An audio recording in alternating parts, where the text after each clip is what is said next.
Good evening বন্ধুরা, তোমরা সবাই কেমন আছো? আশা করছি ভালো আছো। স্বপ্নের ডানা ব্লগ চ্যানেলে তোমাদের আব্বার সবাইকে স্বাগত জানাচ্ছি। তোমরা যারা আমার চ্যানেলটিকে সাবস্ক্রাইব করেছো তাদের অসংখ্য ধন্যবাদ, আর যারা এখনও করোনি প্লিজ আমার চ্যানেলটিকে সাবস্ক্রাইব করে দিও। তো চলে যাচ্ছি, চলো আজকে কী নিয়ে ব্লগ সেটা তোমাদের সঙ্গে শেয়ার করব। তো আজকে বুঝতেই পারছো থাম্বনেল দেখে, তো আজকে খুবই একটা স্পেশাল দিন, আমার বড় মেয়ের জন্মদিন। তো জন্মদিনটা ভালো করে পালন করতে পারছি না, আমরা নিজেরাই সেটা পালন করব। তো তার জন্য আমি সকালবেলায় উঠে স্নান করে দেখতে পাচ্ছ পুজো করতে বসে গেছি। তো যেহেতু ওর আজকে জন্মদিন, ভাবলাম একটু ভালো করে ঠাকুরের কাছে প্রার্থনা করি যাতে ঠাকুর ওকে ভালো রাখে, সুস্থ রাখে।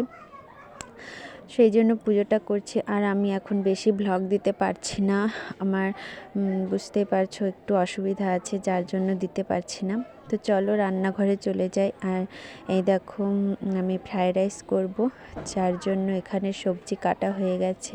এখানে বিনস, গাজর, ক্যাপসিকাম সব কেটে ধুয়ে রেখে দিয়েছি। যা ফ্রায়েড রাইস করব আর মটর পনির করব।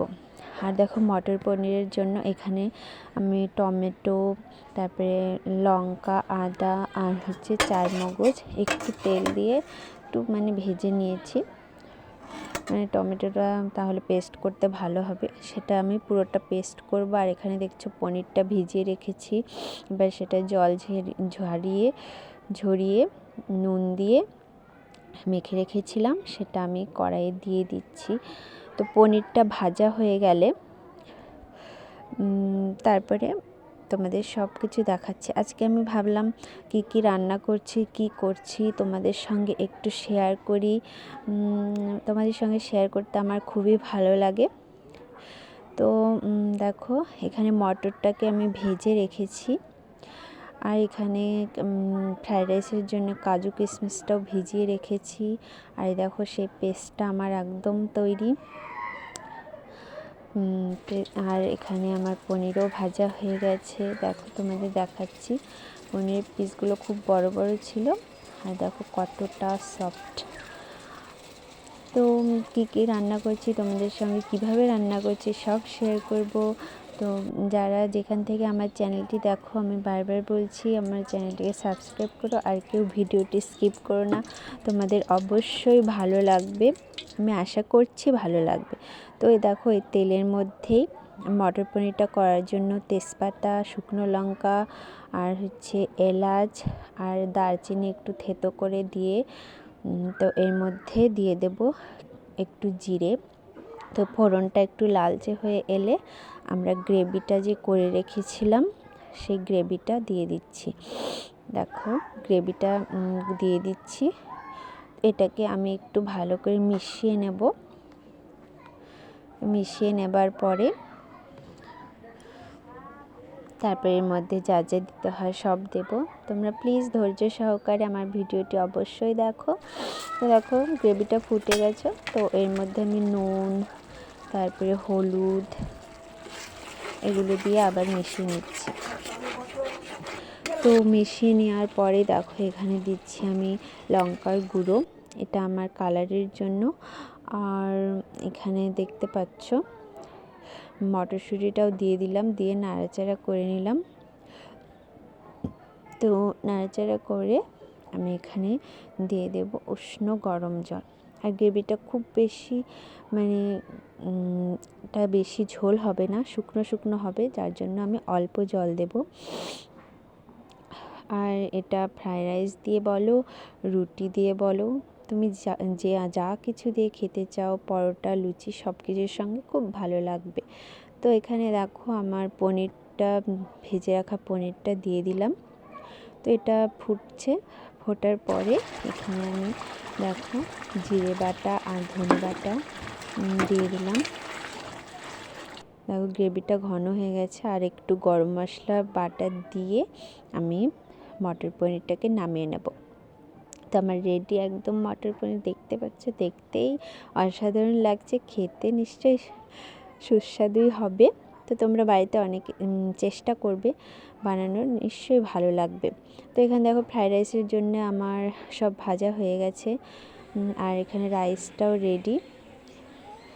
তো আমি এবার চলো কড়াইয়ে ঘি দিয়ে তার মধ্যে কাজু কিশমিশটা ভেজে রাইস দিয়ে দেবো। তো বুঝতে পারছো শুধু আমাদের জন্যই করছি, যার জন্য অল্প অল্প সব জোগাড় হচ্ছে। দেখো আমার ভাজা হয়ে গেছে আর রাইসটা দিয়ে দিচ্ছি। রাইসটা দিয়ে একটু নাড়াচাড়া করে নেব। নাড়াচাড়া করে এবার আমি এর মধ্যে চিনিও দিয়ে দিয়েছি।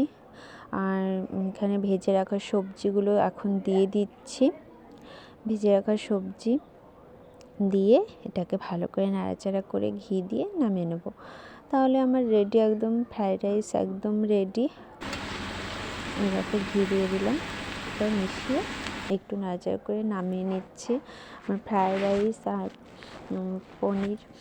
মটর পনির একদম রেডি হয়ে গেছে। তোমরা কে কে ভালোবাসো অবশ্যই জানাবে। আর আমার ভিডিওটি ভালো লাগলে অবশ্যই লাইক, কমেন্ট অ্যান্ড শেয়ার করবে, আমার এটা অনুরোধ রইল। আর এবার খুব বড় করে করতে পারছি না বলে খুবই খারাপ লাগছিল। নিজেরাই করছি বার্থডেটা। তো আমার ফ্রাইড রাইস রেডি হলে আমি পায়েসটা তুলে দেব।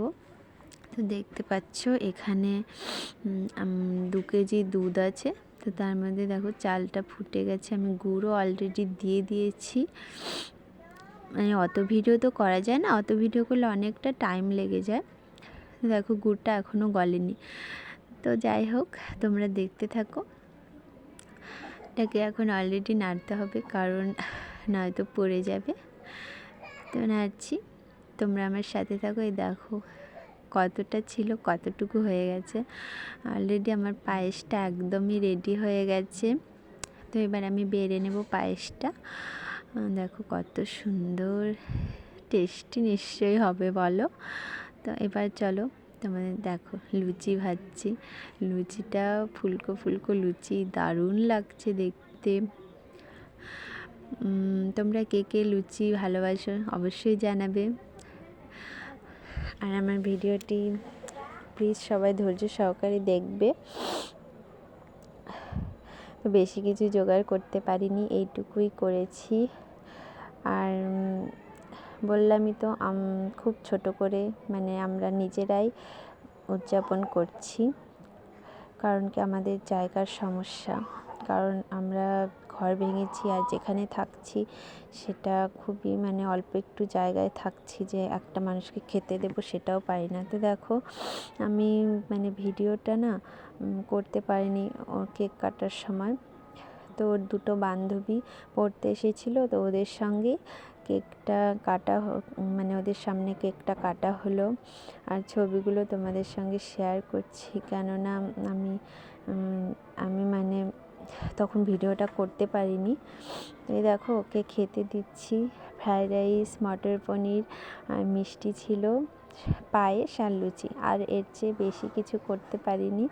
তো আমার বড় মেয়েকে সবাই তোমরা আশীর্বাদ করো যেন ও অনেক বড় হয়, ভালো থাকে, সুস্থ থাকে। তোমাদের আশীর্বাদ জানি ওকে নিশ্চয়ই অনেক দূর পর্যন্ত নিয়ে যাবে। তো আজকের ব্লগটা আর বেশি বড় করছি না।